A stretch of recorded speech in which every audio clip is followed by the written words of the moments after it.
This program is powered by thevirtual.show, making your offline events virtual. Ladies and gentlemen, the host of WEBIT Virtual, Dr. Plamen Russev. Welcome, wonderful WEBIT community from all around the world. It's such a pleasure to have the opportunity again after Monday, Tuesday, Wednesday to welcome you on Thursday to our virtual program at WEBIT Virtual as part of the Media Entertainment and Media Week. What a week it was. It's been fantastic to welcome here in this very studio people who are shaping the media entertainment industry. And we were hosting CEOs of some of the most prominent media companies, like the CEO of Forbes, top executives from Viacom, CBS, and so on and so on. Some of the most dynamic players like Digital Domain. We had Microsoft CTO. We had Vion Labs, Omedia, the CEO and founder of Omedia, etc., etc. It was fantastic. And the trends are clear. We see somehow of the major players, particularly content producers, who were the major suppliers of content to all around the world, are now shaping up their own channels.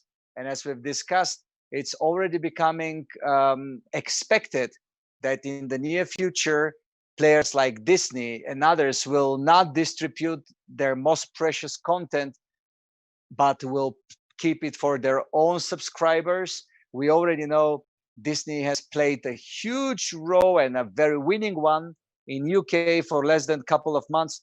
They became number 3 provider after Netflix and Amazon Prime. So that's quite a thing, and obviously it will continue. When we talk about sports, we also, and general entertainment, we also discussed how many challenges are out there on the market. In the meantime, it turned out that our providers of solution, the virtual show, are expanding in a number of verticals, serving some of the global event organizers, but also entering different areas of digital entertainment and sports, which brings another opportunity for new players and newcomers on the market to make a step ahead. So it's so dynamic that you can't imagine. And obviously, as usual, there are winners, there are losers, but what really makes sense here are the opportunities in the sector. One of the few sectors heavily impacted by the COVID-19 in a positive way. You've heard the CEO of Forbes tripling on the number of journalists in the newsroom, etc., etc. You will hear now some great forward thinkers, particularly some of the leading journalists. That's why we are here in the leading media forum, representing their points of views on the future of the digital entertainment and media. Without further ado, let me start introducing my special panelists today, one by one. Here is the first one. Inga Thordar is the executive editor of CNN Digital Worldwide, overseeing all international news and programming teams. Thordar oversees teams of journalists who write, produce and distribute CNN's multi-platform journalism globally across an array of digital platforms. She was previously senior editor on BBC World. Inga, thank you so much for joining. I think this is your first WEBIT ever. It is. Thank you very much for having me. I'm very excited to join this great panel. It is fortunate or unfortunate. We are still about to explore whether these virtual meetings are driving more value. But one thing is for sure, we have never at WEBIT, never ever been having access to so many people globally. Currently, we are, I just checked in a second ago, we have like it was 6,900, now it's 7,300 people live with us. and we have like 4 events, and these are concurrent. So every live event boosts about 20,000 people. We have like 3 to 4 of them. So monthly we welcome more than 200,000 people. That's never been the case with WEBIT. So I guess that's the good part. I look forward to hear your point of view. In a second, if you allow me, let me introduce just the other 3 panelists. This is the second one. Ru Abbas Kermani is a news presenter for BBC Voice News at BBC News. She is a writer and producer with 12 years of experience in broadcast journalism. She has worked for premier global broadcasters including the BBC, CNN, Al Jazeera and at France 24, presenting and writing hourly live news bulletins. Prior to that, she's also worked for Channel 4 News and ITN. Hello, hello, Ruth. Such a pleasure to have you back at WEBIT. Hi, thanks for having me again. Pleasure. You're always welcome. You know, building a community requires only one thing: consistency. And we might not be forever, but we are constant. Thank you so much for joining, Ru. I look forward to our fantastic discussion. Allow me to bring in the other 2 participants in the studio so we can start. And this is our 3rd participant. Zack Greenberg is a senior editor, media and entertainment at Forbes and author of 4 books. Prior to that, Zack's work has also appeared in the New York Times, Washington Post, Vanity Fair, Vibe, Billboard, Sports Illustrated, McSweeney's and the Library of Congress. He has been a source for BBC, NPR, MTV and 60 Minutes. He graduated Yale in 2007 with an American Studies degree and joined Forbes. Thank you for having me. It's our pleasure to host you and look forward to welcoming you back again and again. But let's have our discussion started. One more panelist to join us, and we jump deep into the theme of digital entertainment and media. This is my 4th guest. Ahmed Zaky is a senior broadcast journalist with BBC Global News. He is a producer for World at One Newsnight news programs on BBC Arabic TV. He reports and comments frequently on Saudi affairs for BBC World News, BBC World Service Radio, BBC Domestic Radios, and BBC Arabic TV, radio and online. And hello, Ahmed. Hello, hi. Thanks for having me. It's our pleasure. Thank you for joining. And how's the weather look like there? It's a bit hot, isn't it? No, actually, it's winter. So we in Sydney we can call it like a British spring. Right, it's the opposite. Of course. Know. Yeah. All right. I should not ask questions about weather. No, because right now in front of me, after the call, I will show you where I am and where is my virtual studio. It's almost winter, even though it's summer in Europe, but we are deep in the mountains, so it's always needed to have an added one that you put on the top. So thank you so much for being with us. And now we have the 4 of my panelists joining here. Thank you so much, the 4 of you. And let's start. We have so many questions. I would like to remind our viewers that #WEBIT can give you opportunity to ask your questions live. We are live, and we'll be happy to accommodate some of the questions, not all of them, and to ask this wonderful panel. I would like to start with something that shapes the whole experience with COVID-19. And it is the way that media in general has been affected. I would like to start with Inga. So how did media workplace has been affected? Well, quite substantially. It was quite a shift for us, obviously, as a big global news organization, to have to shift all our operations to work from home literally overnight. But I think that we sort of adapted to it pretty well. For us on the digital side, it was an easier transition because, by the nature of the platform itself, as long as everyone has the internet, we were able to do that. But for my television colleagues, it was quite a shift, and I really admired how quickly they were able to get all their tech together so that our presenters and our technical staff could work in safety from their own home. But it's certainly been, a big change to the business in many ways, and it has impacted us in terms of how we can travel, how we can go after the story. That has been really difficult. I mean, CNN is known for our "Go There" slogan because we like to get to the story. We like our journalists on the ground to cover it. That has been incredibly challenging. And then on the occasions when we've had to do it, our security assessment has been quite substantial. And then certainly, I mean, you're also dealing with that, parents are suddenly working from home with all their kids around. And it's like, how do you kind of manage a workforce that is having to homeschool or having to look after elderly parents or other such things at home? So we'd had to really get our act together around that to make sure that people were able to work. So I think those have been a sort of a big shift for us, and we've had to kind of really rethink how we put our content out and what content we put out. But those are the sort of the biggest challenges we have, is just to manage the team and try to make sure the work-life balance was healthy, and then also to get to do the content that we would normally be on a plane to do every week.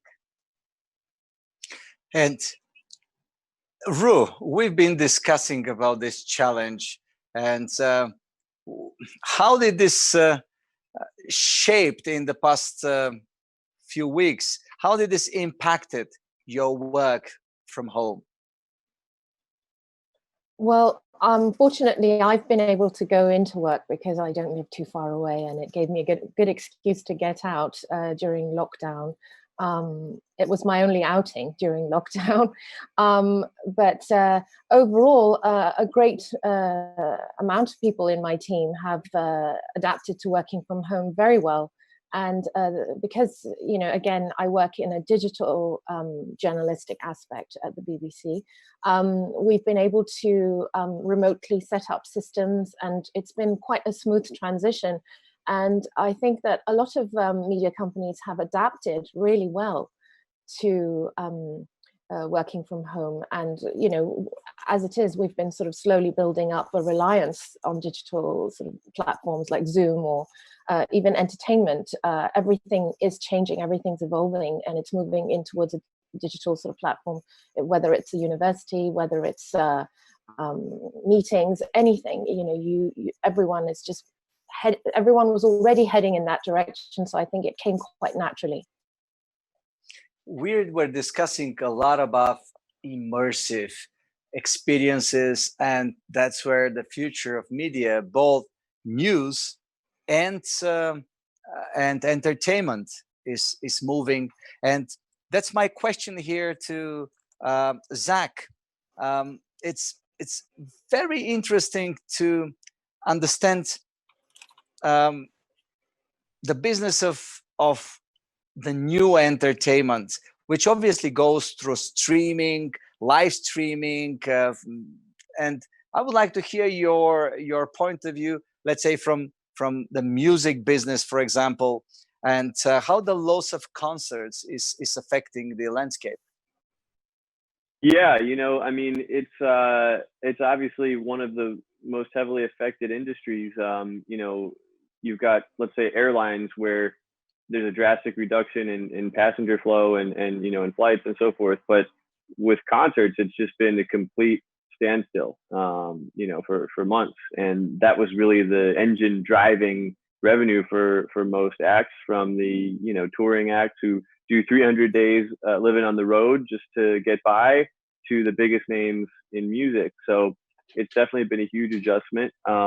you know, there's been a lot of push, as you say, towards live streaming concerts and so forth. But you know, that's a technology that's been around for a while, and it hasn't really caught on. And there's a reason for it, which is it's just not the same, and it's not really like a reasonable approximation either. It's also hard to get people to pay to go to live streaming concerts. So I think the most innovative artists have been folks like Travis Scott.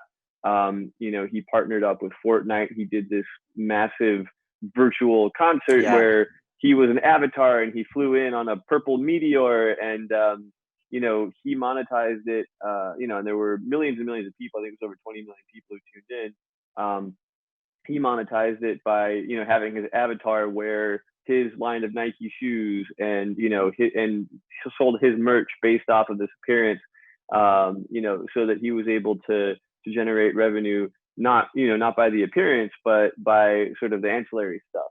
And you know, I think that's the kind of stuff that could stick around even when we hopefully get back to normal and people get out on the road again, which we're already starting to see in some places with drive-in concerts. Kindly asking you all.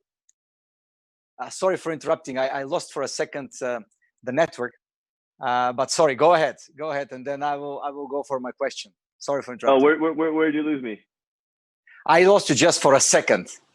Okay. But not the viewers, not the viewers. They see everything. Okay. I'm the one disconnected in the.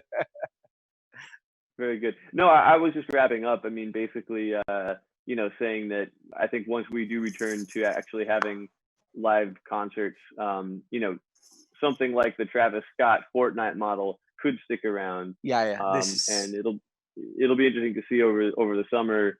You know, we're starting to see some people go to drive-in concerts, things like that. You know, how safe that is, and also, you know, if it's really a viable business, because the margins on events aren't necessarily so bad that you can, you know, just go to have the audience and still be profitable. So you know, it's a challenging and fascinating time in music for sure. Great.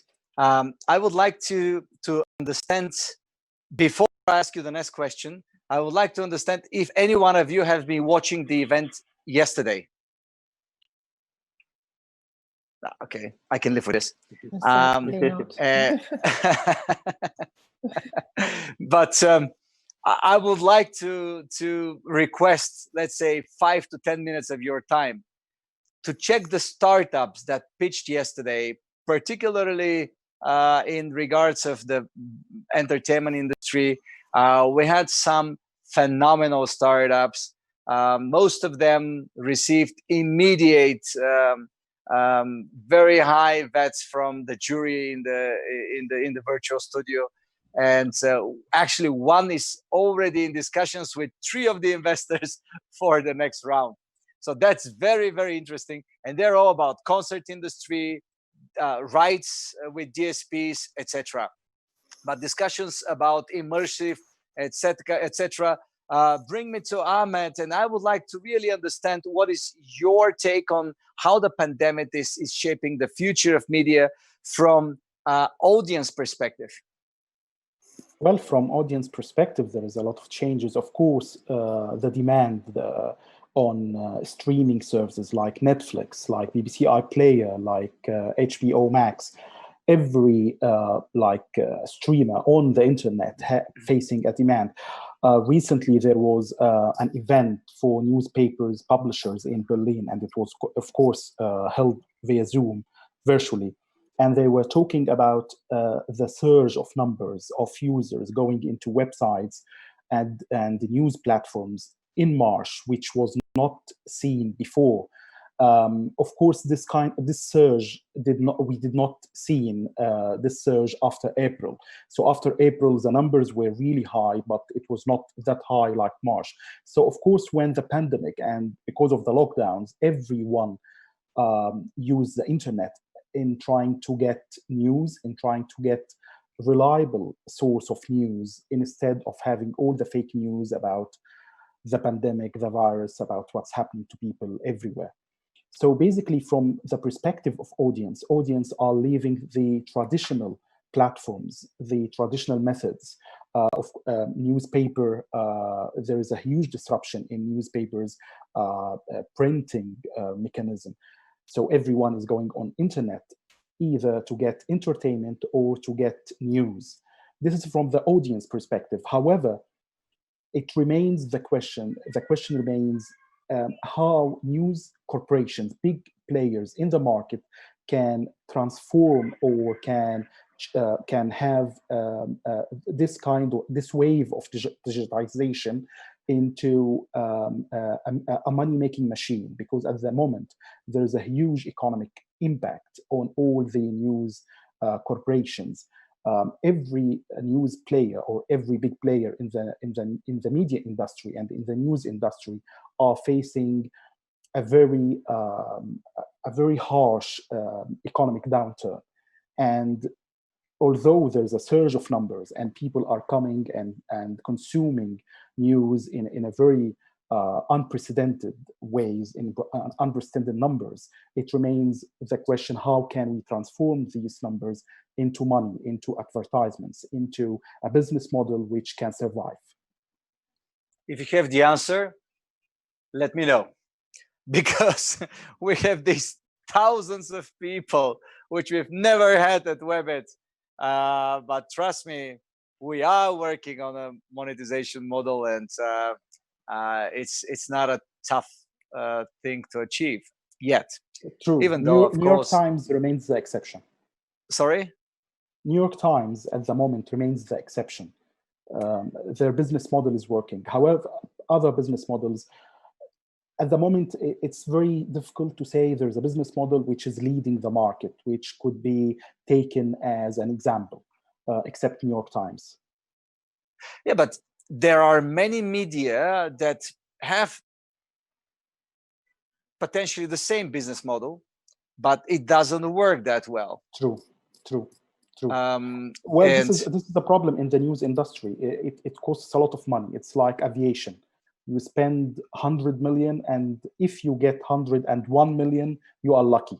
So basically, in the news industry, you don't make money, and this means, on the long run, you have a huge question mark always on the survival of your corporation. I know the feeling. Especially, I mean, when we do live events, we have 15,000 people from all around the world, like 120, 130 countries. Once they come, they're there. They stick with us. Now I'm thinking, what are the numbers? Let me see. Right. Well, we have 8,000. So I feel safe. It's good. But if the numbers start going down, I said, what kind of question should I ask? What should I do? It's quite interesting. I start thinking that way, and I know what you mean, but still the numbers go up, and we see really surge in this area. Inga, do you think that the trust is returning, or there are other factors that impact the numbers? Obviously there are, but is the trust returning? Yeah, I can definitely get to it, but if I could just make a point about what Ahmed was saying there. There are definitely companies that are news industry companies that are making money or have made money in the past, and you know, but it's true that very few companies are going to be immune from the economic downturns that is happening right now. But I think that the companies that will survive, and it's something that we at CNN have known for a while, is that you have to diversify your revenue. You can't just rely on this one thing, be that subscription or advertising or anything. And you certainly can't build your business model on platforms. That hasn't proven to be a sustainable outcome. So for those reasons, for us at CNN, our main focus has been on our owned and operated platforms for a while now, and focus on getting increasing users there.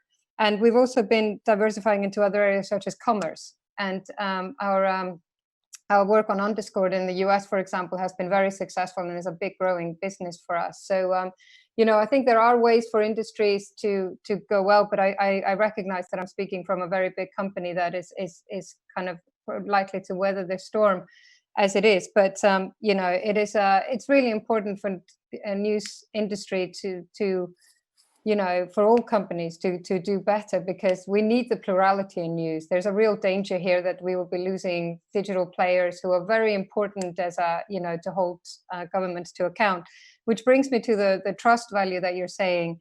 I mean, for those of you who have read the latest Reuters Institute report, the 2020 report, it did make very grim reading for most of us in terms of trust. But I do think that what we're seeing is that brands are coming back. So, you know, the BBC, the New York Times, CNN, and others, people are going to those particular brands that they trust and have in the past shown that they are trustworthy. And that's why we're seeing this lift in audiences, because people, you know that what we'll be doing there has been, you know, researched, been vetted, gone through a process, and we're not putting out anything that we are not, in the best of our ability, know is true. So, you know, in the industry as a whole, clearly trust is still an issue for certain brands that have worked really hard, often for decades. In the case of my own companies and my former employer, the BBC, you know, have worked for decades to establish that trust. And I do believe that is paying off now. We have some fantastic representatives of media here, and we're talking about very powerful media organizations. We're talking to Inga. Thank you so much for this point of view on the trust, and we really see this indeed. The question is how we are going to retain that trust and loyalty through this new, you know, different and obviously competing digital platforms. Ru, what is your take on that? I think President Trump has a lot to answer for by, you know, with his famous fake news label and alternative facts and all these things. And, you know, I think that because of that, there has been skepticism amongst audiences. And having said that, during the BBC, there was a 14% uptake in TV viewership. The service that I work on, which is the BBC Voice, it's a digital platform. We've had over 1 million listens per week for our service. And I think that people are looking for new ways of absorbing news, and they're looking to new platforms. And I think with a brand name like CNN, like the BBC, people will still come back out of curiosity. And I think if they feel that they can form a sort of a relationship with the service that is being provided, then the trust is going to build from there. The service I work on is very young. It's sort of like, the only way to describe it perhaps is like mini podcasts at this point. It's like they're interactive bulletins, and they're bi-hourly not bi-hourly, but every 2 hours they're also bulletins. And what we're trying to do is keep a new fresh sound to try and make it a bit more casual for to try and retain or gain a younger audience, which is what, you know, is a big concern of the BBC for its survival. And you may be aware of the issue with the TV license, which greatly funds the BBC. And you know, there is talk of it being in jeopardy because of the Conservative Party. So their main focus is to go for a younger audience, because that's where they feel the future lies for the BBC's survival. So I think that, you know, of course we're working to try and gain their trust, but I think that we're also competing against social media, where there is a lot of fake news. So I think that if we can succeed, and we are so far, then I think you know, there is hope. Well, at the moment you started with Trump, I was like, trust? Okay, that's interesting. Zach, what is your take on this? Being the media entertainment at Forbes, senior editor, media entertainment at Forbes, I'm sure that news is not the thing that you focus on, but more like the new immersive platforms, and it's still about experience, and experiences are best when in trust. We've seen some very interesting numbers. We've seen latest AI algorithms being integrated in measurements of people experiences, and measuring stress, measuring you know, the other factors which are psychosomatic while you're consuming content. Where are you heading next in this area? Yeah, you know, it's been, I think, as you noted earlier, for Forbes, throughout the crisis, we've actually had our best month in terms of traffic, our best individual weeks and days and so forth. You know, more and more people come to us again because of that element that you mentioned before, trust. And you know, certainly with the business world in disarray as well, you know, we hope to be there to continue to earn that trust for our audience. In media and entertainment, same thing. You know, we've been going about our usual set of lists, you know, the top earning entertainers, things like that, but try to be sensitive to the moment, you know, as much as we can without completely stopping our coverage. But, you know, from the media and entertainment perspective, one of the fascinating things is, you know, we've been talking about Trump. He was somebody who used to be on our list of the top earning entertainers, right, for his reality business. And you know, and now he's the president. So I think I never thought of Trump as the top of the list of the entertainers. Honestly, that's very interesting. I don't think he was ever number one. I don't think he was ever number one. But you know, it goes to show. I mean, a lot of times people say, "Oh well, you know, media, entertainment, you know, and celebrity news, stuff like that is, you know, it's just fluff." But if we're not careful and if we don't hold entertainers to account, you know, and report on it as a serious industry and ask the tough questions, you know, people, you never know, somebody's going to pop out of there and become the next president. And, you know, let's say there's some unintended consequences. And I would go back to before, you know, before Trump, you know, like Ru was saying before, the term fake news. I mean, you know, I think a lot of people forget fake news was a term that predated the Trump presidency and was actually, you know, initially, I think, used to describe, you know, it was a thoughtful way of describing, you know, spoof media outlets, things like that, you know, these websites that were just kind of popping up to spread disinformation. And then he kind of co-opted it and used it to describe anybody who he didn't like. So, you know, it kind of took the meaning out of the term, you know, as it existed previously, which I think was a useful term to describe, you know, actual disinformation. Let me remind all our wonderful WEBIT community from all around the world that this is not a political show. This is a business show. And we just discuss the entertainment ranking. Who's number 2? This year, in terms of entertainment, the top earning entertainers were Kylie Jenner and Kanye West. So, you know, banner years for both of them, career best years. So, you know, at the tip top of the entertainment business, definitely the biggest stars continue to earn, although in aggregate, the top 100 entertainers earn slightly less than they did last year. Oh, that's very interesting. But of course, this is after the person. Ahmed, let's talk about we discussed how the future of media would be from a media owner's point of view. Well, at the moment, we are in a point of transformation. It's a huge transformation in the industry. And of course, owners are facing a very dark side of economy. This means less money coming because of less advertisements, and people are not going to sports events. So all the big elements of generating money in the industry are not functioning at the moment. So this means relying more on artificial intelligence softwares. In the last day of May, Microsoft News announced that it will lay off all people working in Microsoft News division, and it will rely completely on artificial intelligence programs in generating the stories.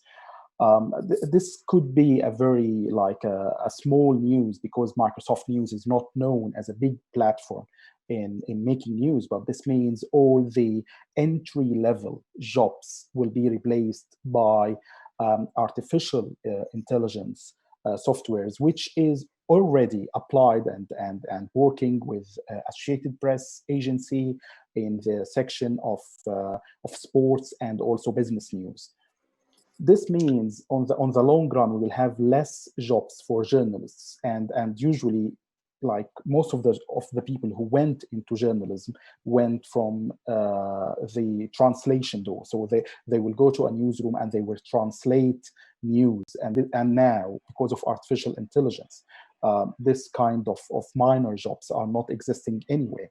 And this means less jobs, however, also means trying to invest more in people to make them multi-skilled and digital journalists, able to film, shoot, and edit, and write their scripts, and be in the market doing all the product, instead of trying to have one news bulletin done by like 7 or 8 people, now trying to make less people doing the same news product. Ahmed, we should have been continuing the topic for Trump. You know, it's Yes. you're not in a Optimistic. very positive mood today. No, actually, But I'm very positive, but I'm trying to recognize that this moment is a huge transformation moment, and things before the pandemic, the famous joke, BC and AC, before Corona and after Corona. This is the new reality, if we can call it as it is. I know, the BC thing. Inga, please reflect on this. And what is the challenge of running such a global organization when everyone is at home? So let's start with this, and please reflect on what Ahmed was mentioning for the future of the newsroom. Yeah. So I'll start with the sort of running a global operation. And I mean, there are, for me, my team is based mainly in London and Hong Kong, but I also have teams based in the Middle East and in Lagos, Nigeria. And I think the main challenge for us has been that every region requires different sort of things. So, for example, I'll give Lagos as an example where, you know, there are power cuts there. So there are internet dropouts. So for our journalists to work from home is even harder because we have to maintain their access to the internet. And a lockdown in a major city like Lagos is, you know, is tough. And then in Hong Kong, where, you know, often housing is small and people are stuck in their houses, you know, cabin fever can you know, become a real issue. So I think that the main thing has been to, you know, you have to stay very close to your team. I'm exceptionally lucky to have an amazing team that is open and candid. Are they listening to you now? Pardon? Are they listening to you now? Oh, I don't know. That would be interesting if they were. This is how maybe you I'll praise get them to, get them to wave. You know, well, Hong Kong's asleep. I can promise you that. I hope they are. They need to work tomorrow. But, you know, and then, of course, in London, where the lockdown was quite extreme, you know, you certainly couldn't leave your house and you couldn't meet anyone. And, you know, and you were home. I had one member of my staff who was at home with a 3-year-old twin. So, I mean, that's it's not the best working condition. So, you know, it's hard. And then at the same time, I'm asking them to deal with the story of a lifetime. You know, the biggest story that any of us as journalists have ever dealt with. It wasn't like they were just going home to kind of do the sort of normal things. It was like, you need to be on your absolute A game here so that we are giving the audience what they need. And, you know, so far so good. I mean, we are seeing audience figures that are very high, but we don't take it lightly. We know that they are coming because we need to give them reliable information about how the world is going, what is happening in the world, make it relevant to them and explain it to them. So we don't see it as a sort of a boost to our numbers. We see it as an increased responsibility on our part to do good journalism and be the sort of the voice of truth in this, you know, very, you know, precarious times. So so that has definitely been a challenge too, and the ask of the team and all of us as journalists is immense. But you know, I also think that this is why we go into journalism. We go into it to kind of cover the big stories, to do it. We just didn't expect to have to do it all from home. I think that's the sort of main thing. But to Ahmed's point about the skill set, I think that is definitely true. I think that, you know, the more skills that you have, the more understanding you have of tool platforms, the better you're going to be and the more relevant you'll be to the industry that will emerge from this. I mean, there is, there's definite sense that changes will have to come, and just not because the companies have to change from business models, but because the audience has changed, and that's been reflected by the other panelists, and I agree with that. But let's talk about the changes of habits and audience. That's a very good thing to take from Inga, and let me ask Ru about it. Ru, do you think that after all the investments we're making now in digital, and they are ongoing, the audience will still be so happy to consume that type of content through these new digital channels, which we pump more and more with content in the AC time, in the after COVID time? Do you expect things to change? Do you expect their behavior to go back to the BC time? Well, I think that the greatest aspect of digital platforms is the convenience of the fact that we can watch digital or listen to digital content, or even watch on our smartphones, on our mobile devices, on our iPads, and a lot of them, you know, you can subscribe to them on with some news outlets, for instance, the Telegraph or the Financial Times, that have paywalls. They seem to be doing quite well, and I think that those sorts of businesses will probably provide a more promising outlook in terms of employability for people, because they've already sort of started trialing their business model, and it seems to be working. But then there are challenges with, as I said, with the BBC, with the license fee, because it's a public service broadcaster. Then also you have issues with for instance, if you look at entertainment, that's doing really well as well. With Netflix, you can watch it on your phone, you can watch it on your TV. It's the adaptability of digital platforms as well, I think, that really sort of, you know, can facilitate people's lives, because gone are the days when you would sit down and traditionally watch the 10 p.m. bulletin. Now you can just watch any content on your social media, on your phone. So I think that the future for digital is bright, and I think that people are adapting to it, and those sorts of they're adapting it into their lifestyles as well. So I would say that we're looking at a definite shift, a permanent shift. There's already talk in the industry of TV lasting maybe another 10 years and dying out. And as journalists, we have to become the Jack and Jill of all trades. You know, just having TV skills isn't enough. You have to know social media. You have to know technology. You have to know different aspects of production. It's not, you know, gone are the days where you would just stick to one medium in your profession. You have to be adaptable, and I think that's where digital comes in as well, because of the convenience. And Thank that's you where so the much, audience Ru. is shifting. Yeah. I can 100% agree with you based on what we see and what we were discussing with a lot of industry players, that the changes are permanent, and for good or bad, that's something we shall be seeing further becoming bigger and bigger trends. I'm not sure even for WEBIT at that particular moment, shall we and when? I mean, we wish, because there's nothing better than having these 15,000 people coming in front of you in particular city in the world and spending time together, shaping the desirable future, especially in our industry. That's so powerful. But will it happen, and when, particularly on that scale? It's really challenging. And going back to Zack, I can imagine you were speaking to all the superstars in America and in the world. Being who you are, everyone wants to talk to you, right? So Not we everyone. see how... Come on, Zack. Don't be Some shy. people don't. We know that. I'm so grateful you're with us here, and I'm interviewing you this time. So let's presume we see what is happening with the content producers.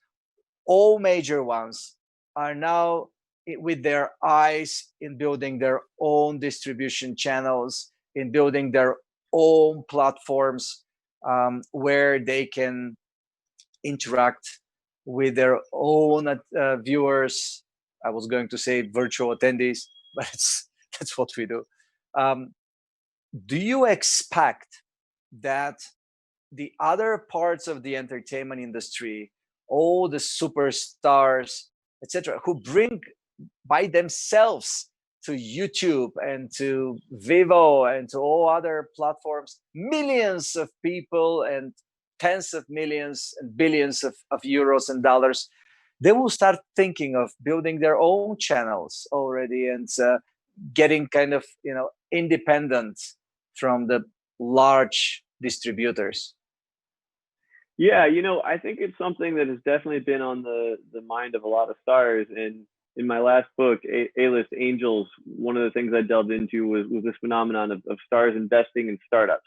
And stars kind of had this idea that they had missed out on investing early in Instagram and Twitter and so forth. And they felt, a lot of these stars feel like they built those platforms, right? Because people were tuning in to see their pictures and their posts and things like that. You know, whereas if you talk to the folks in Silicon Valley, they say, well, it's, you know, the engineers built those platforms. The venture capitalists built those platforms. So they're the kind of the two sides have a bit of a different opinion. But, you know, over the past decade, a lot of stars have tried to start their own platforms, you know, you know, invest in the next Facebook or the next Instagram or the next Twitter, or whatever it may be. And I think one of the things they found is that no star alone is bigger than one of the biggest platforms. And so the trick is, how do they, you know, get a piece of ownership? How do they find a way to continue, you know, to not only get cash, but also build wealth? So I think Spotify is one example where, you know, a lot of the stars who missed out, you know, on investing in some of the early platforms, they saw an opportunity to dive in. And, you know, actually Diddy owns tens of millions of dollars worth of Spotify, or at least he did when it went public. You know, there are a number of other stars. Jay-Z with Tidal as well. Jay-Z, yeah, Jay-Z bought his own, right? Everybody, you know, it's interesting if you look at hip hop in particular. There, you know, Jay-Z, Diddy, Dr. Dre, sort of, you know, these three lions of hip hop who had their own record labels, you know, to begin with. They said, this time we want to have our own streaming services. So Jay-Z with Tidal, you know, Diddy invested in Spotify, and you know, Dr. Dre, of course, built Beats, which became Beats Music, which became Apple Music. But you know, but again, I think out of all those three platforms, the one that is behind the others is Tidal, even though it has all these celebrity investors and these big names. You know, it just is not as big as an established giant like Spotify or iTunes, and, you know, probably never will be. So, you know, I think the question is, how do you, you know, big gamble to be pouring your own money into something like that. How can you invest in the existing ones, or, you know, or whatever the next, you know, Facebook or next Twitter is starting to be, whether it's TikTok or what have you. So, you know, I think the rise of the celebrity investor is definitely something that I've been keeping an eye on. It'll be interesting to see how that evolves going forward too. Zach, I'll be more than happy to, you know, that WEBIT is running the world's biggest startup challenge, over 5,000 companies and $1 million award. That's why we have some of the best of the best. We are supporting some of the players in the entertainment industry to tap into the opportunities globally. And I hear you what you say, and it's definitely a trend. The question is if they're going to be able to outplay the major players. And that's in general a question I would like to hear Ahmed take on, and everyone's here in the panel. Please feel free to jump in. We don't have too much time left, and we have like so many questions. Jenny Stain, who is asking us from London, and I will take one more question here to bring it together, from Paul from New York. And we have a number of questions like this from Istanbul. I have one from Vienna. Those are all about the future of media. So if I can wrap them up in one, I would say, what will be the future of big media companies Are they going to continue existing, or there'll be newcomers to the market? And to add on the top, will AI and the new technologies help newcomers become more important players? So this mix of questions, Ahmed, please, let's start with you. So I think because we are speaking about this moment of transformation, it's a huge challenge for the big players in the industry, because at the end, as they say, the biggest media company in the world don't generate any news or any media, which is Facebook. So Facebook as a platform, when you go into Facebook, you will find the account of one of the social media influencers, and then the account of the BBC, or an account for New York Times. And in Facebook or in digital media like YouTube, or in any social media sphere or digital media sphere, and the big players have some sort of an equal weight of the other influencers or content users. And this means a huge challenge for the big players who dominated the media sphere for a long time, because they had the method of delivering news, in coming into a new world, in the digital world, where it's very easy for the young audience to leave the big players and go for the influencers or content users. You have some of the very successful content users on YouTube, and they are generating money. They are getting big interviews with business leaders, and they have their own and their huge audience, which some of the big players are envying them because of it. So it's a huge challenge. Of course, artificial intelligence will help big players in cutting costs, but at the moment also, at the same time, they will help all the content users, or the content generators, content creators in the social media sphere, in producing a very professional products, and reaching out for more audience.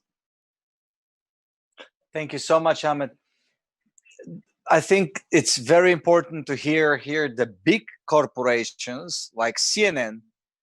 Inga, what is your take on that? Do you expect the newcomers to shake and reshape the industry, or you think that this will cement the leading role of the large media groups? I mean, I think there's sort of a couple of things in that. I think that the economic situation might make it hard for newcomers to come into the industry now, and those more resilient companies might still have the sort of upper hand when it comes to that. But I, as a journalist, and that is my overall profession, you know, the plurality of journalism is really important. It is really, I mean, the news that is out there right now around the coronavirus, around inequality, around, you know, the race relations and Black Lives Matter and everything else that's happening in the world.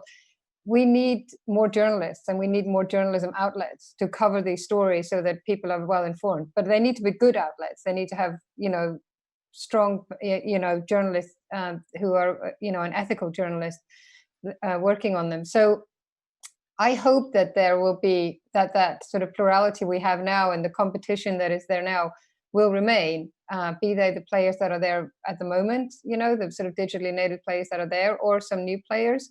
So I really hope, because they also make us do a better job, you know, because competition is really healthy in the news industry as like elsewhere.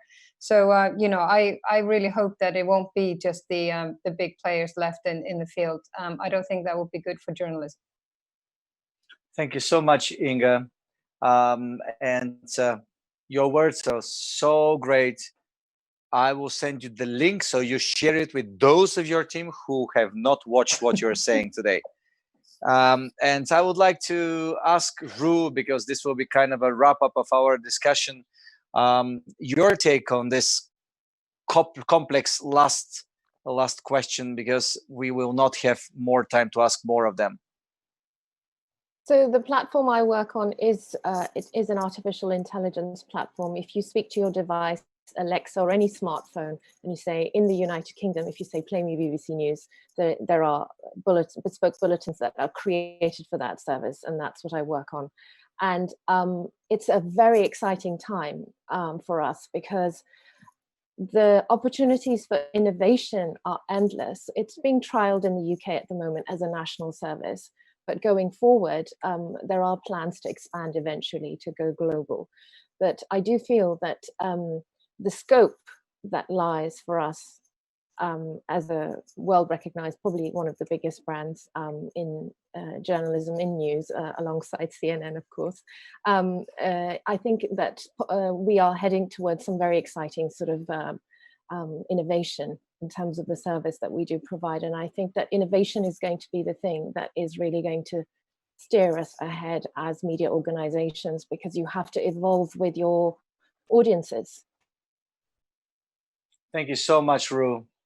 And here we are discussing the future of media, future of entertainment. And I don't see anyone better than Zack to wrap up this discussion, of course, with his point of view.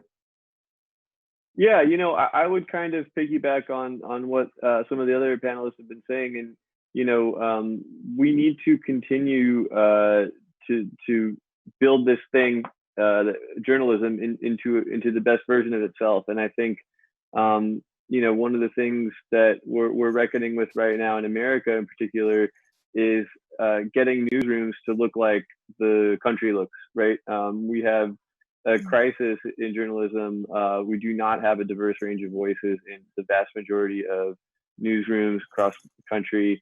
And you know, it's I think something that's come up, especially you know, since the murder of George Floyd. And you know, a lot of newsrooms are kind of turning the mirror inwards, trying to figure out, you know, how do we make that newsroom look like the rest of the country. And I think that's so important when we tell stories, because you know, if we don't have those voices in the newsroom, we don't have that perspective, and we can't share it as well with the audience. So you know, I think that that's something that you know, at Forbes, we're certainly, you know, trying to be better at it. And I know that a lot of other newsrooms around the country are, and I just think that's so important right now, you know, to keep asking those tough questions of ourselves and admitting that, you know, we don't have all the answers, to listen and try to get to the right ones. Thank you so much, Zack. Ahmed, you are very positive today. Very positive. No, actually, I'm trying. Well, actually, digital will have the bright side, but this will not come with what they can collateral damage. So I'm hoping that because of the dark side of economics, will not be reflected in more job losses in the big players in the news, because this means losing talents and also means less reliable news sources. So this will be really bad. But on the digital side, I'm very optimistic. I'm happy that we managed to bring optimism at the end of this virtual event on digital entertainment and media, including into Ahmed. Thank you all for being with us. Thanks to my special panelists, to, of course, the wonderful community that we managed to keep almost until the end, above 7K, which is great. And with this, I unfortunately have to call an end. I will be seeing you next week again. It's the FinTech week next week. We'll be having some fantastic topics. And furthermore, we'll be hosting some truly phenomenal guests as usual. Nothing less but amazing are the guests of the WEBIT Virtual Studios. We'll be hosting questions. We'll be asking questions around the future of fintech industry, how adoption of fintech will be changing the environment. And of course, we'll be having the right people to answer them. We will be having the CEO of Revolut, you know, that globally expanding digital payment platform that is growing like mushroom on a very interesting manner. We'll be having some other fantastic participants. We have a different type of media joining us to discuss and to reflect on the future of fintech industry. So check virtual.webit.org. You see these upcoming on my large virtual screen. And before I wish you a wonderful weekend, I would like to remind you that very soon we are announcing the special WEBIT 2020 COVID edition, which will be a hybrid edition with many nodes around the world. If you would like to be one of the hosts of our nodes in your city, in your country, let us know at partners@webit.org. Wishing you a fantastic Friday tomorrow or start of the weekend in Middle East. And I'll be seeing you next week, hopefully with all of you and more. Thank you. Bye-bye. Bye.